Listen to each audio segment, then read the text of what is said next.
राधे राधे महाराज श्री। आपके चरणों में कोटि कोटि प्रणाम। महाराज श्री, मैं भजन मार्ग पे आगे बढ़ना चाहता हूँ। महाराज श्री, मन में लगातार डर बैठा हुआ है कि मेरे साथ कुछ बुरा होगा। बिल्कुल नहीं डरो। क्या होता है कि हमसे कोई ना कोई गलती होती रहती है। जब तक हम भगवान का निरंतर चिंतन नहीं करते तो वृत्तियां विषय की आती हैं और विषय की वृत्तियों के द्वारा गलती होती रहती है, अभी या पूर्व में। उन गलतियों का परिणाम आता है भय, दुख, शोक, बंधन, निंदा, जन्म मरण। एक क्रम है उसका। ये जो मन में भय आया है ना, ये कोई पूर्व का कर्म है जो अज्ञान आवृत करके मुझे भयभीत कर रहा है। एक जगह ऐसी जहां आपको कोई भय नहीं सता सकता, वो है भगवान के चरणारविंद। अगर उनका तुम में अपनापन हो जाए तो हर समय आप देखोगे कि भगवान का बल आपके अंदर जागृत है, फिर कहीं भय नहीं रहेगा। जब रात्रि थी तो दिन आ ही रहा है, और दिन है तो रात्रि आएगी। कोई भी ताकत इसको रोक नहीं सकती है। भगवान श्री राम का राज्याभिषेक सुबह होने वाला है।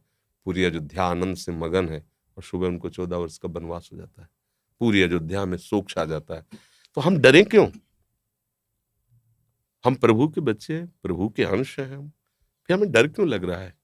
कोई कर्म है जो हमको भयभीत कर रहा है, इसलिए हमें ऐसा कर्म करना चाहिए कि वो कर्म नष्ट हो जाए और भय हमारे हृदय में न रहे। भगवान की शरणागति का पहला लक्षण है निर्भय, दूसरा है निश्चिंत, तीसरा है निशोक। जितने भी भय हैं अधर्म के कारण लगते हैं, ध्यान रखना। कहीं भी चाहे जितना गुप्त रूप से अगर छोटा सा भी अधर्म हुआ है तो सबसे पहले वो आपको भय प्रदान करेगा, फिर जलन प्रदान करेगा, फिर विघ्न रूप में वो आ जाएगा, रोग रूप में, समाज के प्रतिकूल व्यवहार रूप में आपके सामने आ जाएगा। फिर हमारा संतोष भाव बिगड़ जाएगा। भूल करके भी कोई असत आचरण न करे, और जो असत आचरण हमारे भूल से हो गए हैं उनके निदान के लिए हम, जैसे एक कांटा दूसरे कांटे से निकलता है, ऐसे हम ऐसा बलि सत आचरण करें जो उसको नष्ट कर दे। वो है भगवान का भजन, दूसरा कोई नहीं। अगर हमें जो नाम प्रिय भगवान का, राम कृष्ण हरि, वो नाम जप कर रहे हैं, और दूसरों में भगवत भावना अत्यंत आवश्यक है निर्भय होने के लिए। जब तक हम किसी को व्यक्ति मानते रहेंगे तब तक हमें भय लगा रहेगा। हमें यह है कि ये व्यक्ति संचलित भगवान से है, और भगवान मेरे हैं, तो ये वही करेगा जो मेरा कल्याण होगा, मेरा मंगल होगा। ये बिल्कुल मेरा मंगल नहीं कर सकता। आप तो इतनी अवस्था के हैं। प्रहलाद जी 5 वर्ष की अवस्था के थे। हिरण्यकश्यप त्रिभुवन पति था, सारी शक्तियां उसके हाथ में थी, और जो मन भाया सो किया प्रहलाद के साथ। आग में जलाया, क्या क्या नहीं किया। इतना भी नहीं डरे और ना किसी भी तरह का उनको ताप प्राप्त हुआ। बस उनको था मेरा भगवान है, मेरा भगवान सर्वत्र है, वो मुझे बहुत प्यार कर रहा है, मेरी सुरक्षा भगवान कर रहा है। एक तपस्वी परीक्षा लेने के लिए चक्रवर्ती सम्राट महाराज अम्बरीश जी के पास जाता है, केवल इस बात से कि मैं तपस्या का धनी हूं, ये राजा होते हुए मेरे से भक्ति में कैसे बड़ा माना जा सकता है।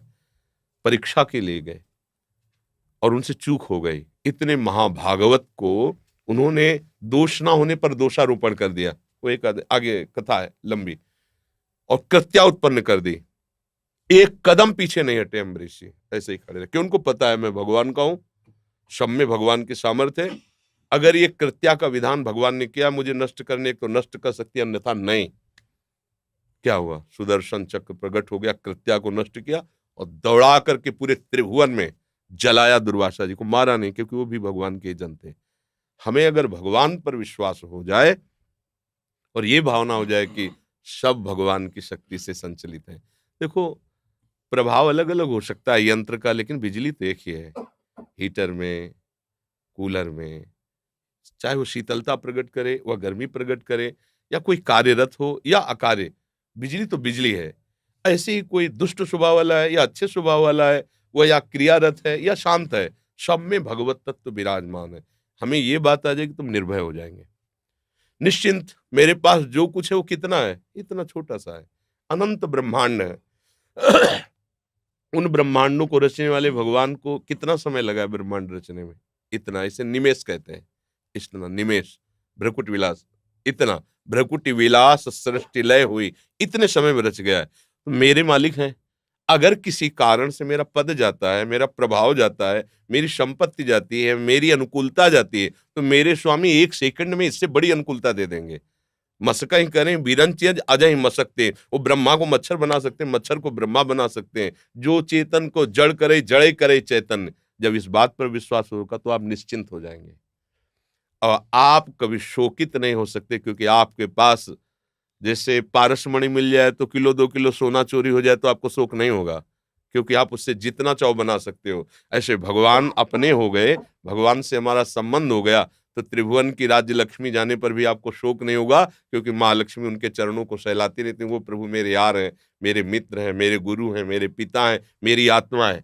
तो निश्चिंतता, निर्भयता, निशोकता तभी रह सकती है जब हम प्रभु का आश्रय लें और निरंतर नाम जप का अभ्यास करें।